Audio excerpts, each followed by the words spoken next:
정복자가 그 지역을 정복하고 난 뒤에 그 정복된 나라의 백성들과 이 지배자가 계약을 맺습니다. 그런데 하나님께서는 이스라엘 백성들을 이끌어 가시고 또 주관하시는 이 내용이 신명기의 내용과 똑같습니다. 몇 가지 보면은 이 종주권자의 본질이 나와 있고 언약에 들어가기 전에 장소가 있습니다. 시간이 있습니다. 정확하게 모세가 하나님의 말씀을 언제 증거했는가 하는 것까지 나옵니다. 또 종주권자의 행위가 나옵니다. 역사적인 서막이 쭉 신명기에 나오죠. 또 언약에서 무엇을 기대하는가, 또 언약의 결과가 무엇인가. 신명기를 보면은 이것을 순종하면 너희가 축복을 받고 이것을 불순종하면 저주를 받고, 또 언약의 비준의 증인이 나옵니다. 여기에서 두 증인이 나오는데 하나님께서는 언제나 언약을 주실 적에 하늘과 땅을 증인으로 삼습니다. 또 언약의 계승이 나오고 모세는 들어가지 못하지만 후계자 여호수아를 통하여 그 땅을 정복케 하십니다. 또 언약의 보관과 공적 갱신도 언약궤에 보관해가지고 그 두 돌판을 거기다 다 숨겨놨습니다. 그래서 7년에 한 번씩 낭독하는 이 내용을 보면은 얼마나 이 하나님의 말씀이 우리가 살고 있는 이 시대에 서로 연관이 되어 있는 걸 알 수 있습니다. 그래서 여기 보면은 이 과거의 고대 Ancient Suzerainty Treaty 이 돌판에 쓰고 하는 내용들을 우리가 볼 수가 있습니다. 우리가 이것을 이 신명기를 크게 나누면은 네 가지로 구분을 할 수가 있습니다. 첫째, 하나님의 말씀은 철저하게 하나님과 우리 사이의 언약입니다. 이 언약이 얼마나 중요한지요. 우리가 언약 때문에 하나님의 백성이 되었고 언약 때문에 다시 오실 메시아 예수 그리스도를 기다립니다. 예수님께서 우리에게 이 언약을 주시지 않았더라면 기다릴 필요가 없습니다.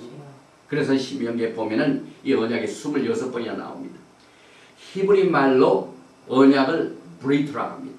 그래서 신약을 브릿 하다샤, 새로운 언약이다. 그래서 이 브리트의 히브리 글자를 보면은 제일 첫 글자가 베이트, 두 번째 글자가 레이시, 세 번째 글자가 유드, 그 다음 네 번째 타, 이렇게 네 글자가 나오는데 이 신기한 뜻이 있습니다. 히브리 글자를 이것을 브리트, 이 언약의 뜻이 브리트라는 히브리 글자에서 언약의 의미를 설명해 주고 있습니다. 저는 이 히브리 언어 속에서 나오는 이 뜻을 통하여 성경이 저절로 해석되는 것을 얼마나 하나님 앞에 감사한지 모릅니다. 하나님께서는 글자 하나의 뜻을 거기에서 숨겨놓으시고 과거에는 그림으로 그렸습니다. 그림을 그렸는데 이 브리트, 언약이라는 것이 뭐냐면은 이게 베이트가 집입니다. 레이시는 그 집에서 제일 높은 사람, 우두머리를 말합니다. 그 다음에 이 세 번째 글자는 요드, 요드는 이 모양이 팔과 같죠, 손과 같죠. 그 다음에 네 번째 탑, 히브리 글자의 맨 마지막 글자가 탑인데 뭐냐면 이 십자가의 언약, 표시를 말합니다.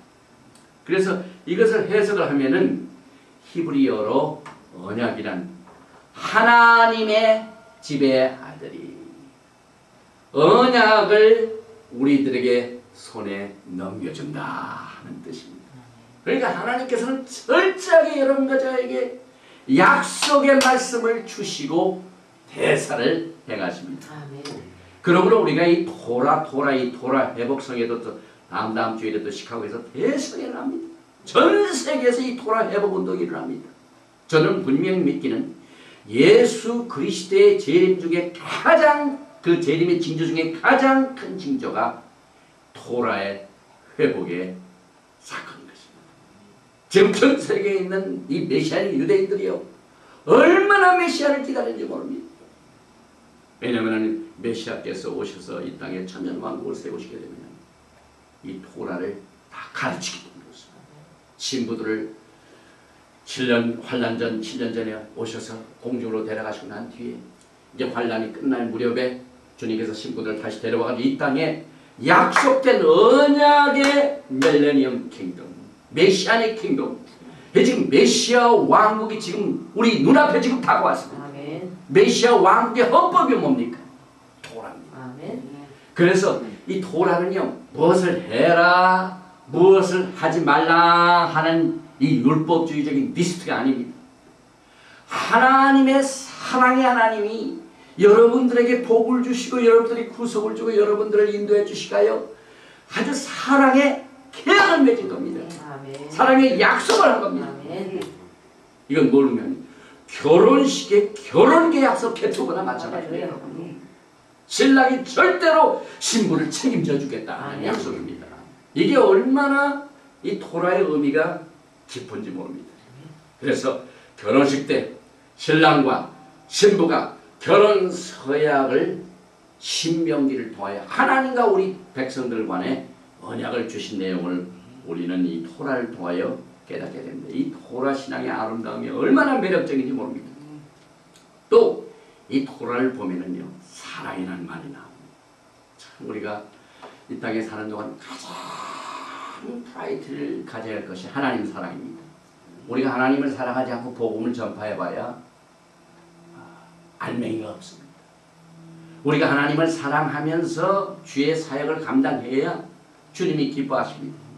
그래서 하나님께서는 이 데바링 신명기에서 하나님의 사랑을 얼마나 강조했는지 모릅니다. 그래서 우리는 마음을 다하고 성품을 다하고 뜻을 다하여 여호와를 사랑하라. 이 사랑이라는 말이 16번 이상 나옵니다. 신명기 5장 10절에는 나를 사랑하고 내 계명을 지키는 자에게는 천대까지 은혜를 베푸느니라. 그런데 이 또 이 히브리 말의 사랑이라는 말이 너무나도 귀중한 뜻을 가지고 있습니다. 이 사랑이라는 말의 히브리 글자를 보면은 제일 먼저 원래 이 사랑을 아합이라고 합니다. 아합이라고 하는데 여기 보니까 love, 아합. 그런데 이 메인 첫째 글자가 뭡니까? 알렙. 그 다음에 맨 마지막 글자가 뭡니까? 이게 베트가 아닙니다. 이것은 뭐냐면 베이트, 헤이입니다. 헤이고 요 가운데 글자는 뭐냐면은 집을 말합니다. 이건 가운데 글자가 헤이고 맨 마지막 글자가 집입니다. 그런데 이 사랑이라는 글자에 아버지라는 말이 아부입니다. 첫째 글자 알렙하고 맨 마지막 글자. 그런데 그 안에 이렇게 보임을 이렇게 보여주는 내용. 그래서 결국 사랑이란 말은 아버지의 마음이 계시된 것을 말합니다. 이것이 사랑입니다. 그래서 우리가 사랑이 무엇이냐? 이렇게 물어볼 적에 사랑은 하나님의 마음이다. 우리가 하나님의 마음을 알게 되면 사랑이 무엇인가를 깨닫게 됩니다. 그래서 이 히브리 말 통하여 우리는 이 주님의 사랑이 무엇인가를 깨닫게 됩니다. 주님의 사랑은 곧 하나님의 마음이구나. 그래서 우리는 이 신명기를 통하여 하나님의 마음을 배우게 되는데 예수님께서도 요한복음 14장 15절에 너희가 나를 사랑하면 나의 계명을 지키리라. 내 계명을 지킨다는 건 토라를 말합니다. 요한일서 5장 2절에 우리가 하나님을 사랑하고 그의 계명들을 지킬 때 이로써 우리가 하나님의 자녀 사랑하는 줄을 아느니라. 또 요한일서 5장 3절에 보면 하나님을 사랑하는 것은 이것이니 우리가 그의 계명들을 지키는 것이라. 그의 계명들은 무거운 것이 아니로다. 신약을 통하여 이 토라의 중에서 얼마나 강조했는지 모릅니다. 우리가 하나님을 어떻게 사랑합니까? 하나님께서 주신 이 토라의 언약을 굳게 믿고 행하면 하나님께서 우리에게 베푸신 보여주신 하나님의 마음을 붙들고 순종하는 것이 하나님 사랑인 것입니다. 그래서 하나님의 사랑과 이 토라는 뗄래야 뗄 수 없는 관계가 있습니다. 그래서 우리가 이 땅에 있는 동안 예수님을 사랑하고 하나님의 계명을 사랑하고 하나님의 토라의 말씀을 사랑하는 것이 신앙생활의 전체인 것입니다. 요한계시록을 보면은요, 마귀가 제일 싫어하는 사람이 있습니다. 마귀가 제일 두려운 사람이 있습니다. 그게 누구냐면은 하나님 사랑하는 자. 하나님 사랑하는 자는 그렇게 쉽게 하고 질투합니다. 또 거기서 끝나는 거야. 하나님의 토라의 말씀을 지키는 자. 하나님 사랑하고